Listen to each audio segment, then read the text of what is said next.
Salman Khan. I love you. I love.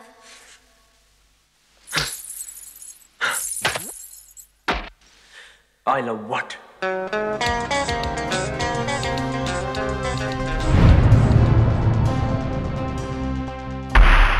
Servus Freunde, my name is Jimmy Cage. I have reviewed almost 500 indie movies on the channel, and one of those is the 1996 big family romantic musical Hum Apke Hai Kaun. I saw it on a long train ride when I was visiting my family in Germany, and I totally adored that wonderful 90s Bollywood charm, the fantastic Madhuri Dixit, her chemistry with Salman Khan, and the larger-than-life soundtrack composed by Ram Lakshman, with the two legends Lata Mangeshkar and S.P. Balasubramaniam. I'm still in the middle of showing all those songs to Dennis the Bodymeister. Naturally, a lot of people recommended me director Sooraj Barjatya's previous first film, which consists of many of the same names before and behind the camera. Fortunately, I just visited my family again and I used a very long train ride to watch Maine Pyar Kiya. The title translates to I've Loved Someone. It was also released as When Love Calls in international markets, and it begins with the text "Everyone falls in love with someone, somehow." And from the off,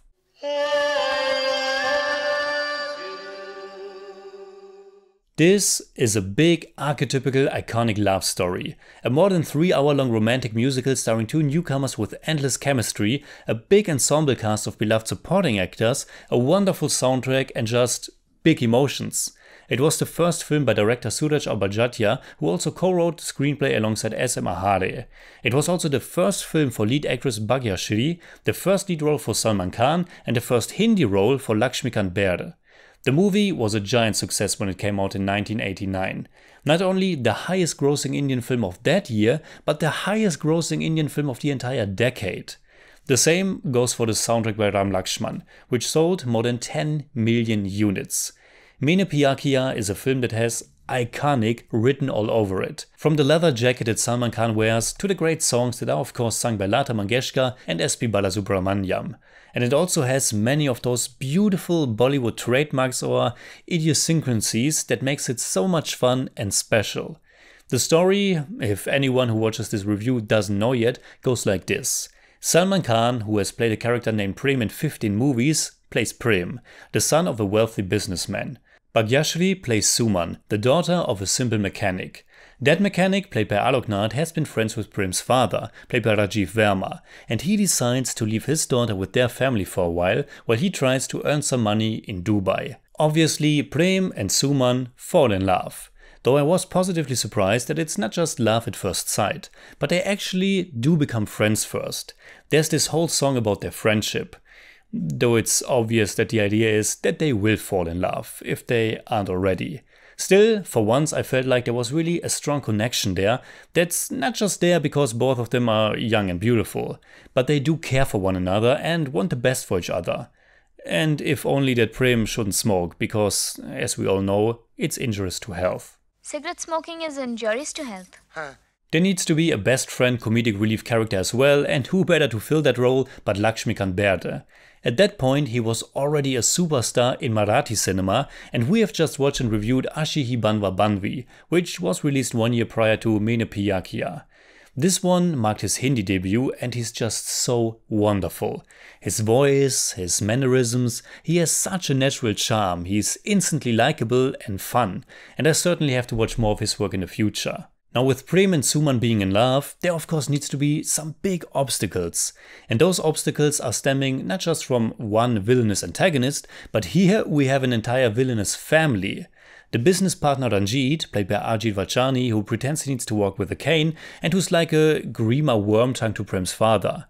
He tries to get hold of that man's money and he has his own little musical cue. This little distorted sound effect that plays almost every time he appears or reacts to something. Then there's his daughter Seema, played by the newcomer Pervin Dastur, who forms this little love triangle with Prem and Suma, but who's only really after Prem's money. And then there's Ranjit's nephew Jivan, who is the main baddie. He is played by Monish Baal, whose mother, the legendary actress Nutan, apparently wasn't too keen about her son playing a villain. But he's doing a terrific job here, and apparently he became one of the most popular villains of the 90s. There's this really powerful and memorable sequence around the 45-minute mark when Prem and Suma attend a party and Jeevan more or less tries to rape Suma. The execution of it is so 80s, so poppy, so extreme, with that loud soundtrack playing. Our hero is so close, but he doesn't know what's going on. And then shortly after, we get this really artificial but also super enjoyable fight between the two men, that's shot and edited like a music number. There isn't that much classic action in the film, but whenever there is, it's pretty spectacular. Aside this first action set piece, we also get two big fights in the finale. One in the rain, in the mud, that's pure raw emotion, and one big chase and fight that has our hero on a bicycle doing a wheelie against the big car of the villain. It could be laughable, and sure, it's all a bit ridiculous, but at the same time, it's not, because it also feels so earned, because it's not just stupid action, but because it's Prem's love for Suma that gives him strength, that pushes him forward. The emotions in this movie are big and pure, and they are contagious. The finale syncs up explosions in the background with the punches of our hero. It's just awesome. And going back to that early party scene, there's something else introduced there that's so ridiculous and yet so great. Jeevan is as evil as they come, and therefore he also wants to shoot an innocent little pigeon, just to show off, just for fun. But our heroine is also as good and good-hearted as they come, and so she of course saves the little bird. And now that pigeon not only becomes Prem and Suma's own little messenger and companions in one of the movie's greatest song numbers, but it also returns for the big climax, and it remembers that Jeevan wanted to kill it. And on top of that, the pigeon is even credited in the opening credits as Handsome the Pigeon. In case you haven't already guessed it, but I love this movie quite a bit. I mean, how could you not? It's a 3-hour-long big romantic musical that gives credit to a pigeon. That shot, by the way, is from very late into the movie, because it's not just Jeevan who tries to get his way. The bigger obstacle for our two lovers is that Prem's father has been brainwashed so much that he thinks Suma isn't worthy of his son, and he rejects the idea of them getting married. But because love is stronger than anything, Prem is willing to leave all the wealth of his family behind to be with her. And so after about 2 hours, the movie changes its setting and we go from the world of the rich, which obviously reminded me very much of Hum Aapka Hai Kaun and several other big Bollywood romances, to the rural countryside. And not only does Prem has to show his father that he is able to be on his own and fight for what he believes is right, but now he also has to prove his worth to Suma's father, who is hurt by the rejection of Prem's father, his old friend. Again, a very archetypical trope. The young man who has to prove to the father that he's worth being with his daughter. At first I thought it might be too silly or cheesy to see Salman Khan work as a simple hard laborer and get the shit kicked out of him. But you know what? I totally bought him in this role. This is without question my favorite Salman Khan performance. He's great. He has the charisma, he has the youthful energy, he's likable, you root for him, and the chemistry between him and Bhagyashree is off the charts. They are fantastic together, and the longer the movie went on, the more I was rooting for them, the more I was involved in their story and feelings for each other. And I love that they are there for each other, no matter what. They're in this together, and that makes it so powerful. Another important ingredient is of course the fantastic soundtrack by Ram Lakshman. There are 11 songs on the soundtrack, and it never takes long after a song has ended for the next one to begin. The songs are fun, romantic, heartfelt, catchy, and they also further develop the story and characters. And it goes without question that I will certainly show a lot of them to Dennis in upcoming episodes of Favorite Song Reactions. Now, before I end the review, I just want to mention another element that was just super adoring, and that is the lovely mother-son relationship depicted here, and the great chemistry between Salman Khan and the heavenly Rima Lagu.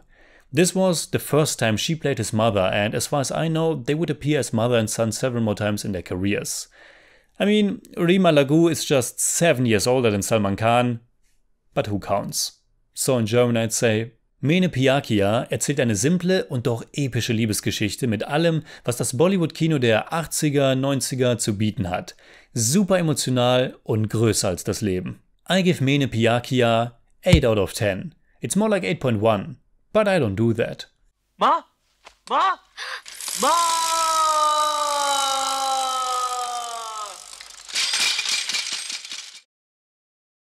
Alright, that's it like always. Comment below and let me know what you think about Maine Pyar Kiya. And also let me know, should I show Dennis my absolute favorite songs from the movie, or should I show him like all of the songs? Comment below.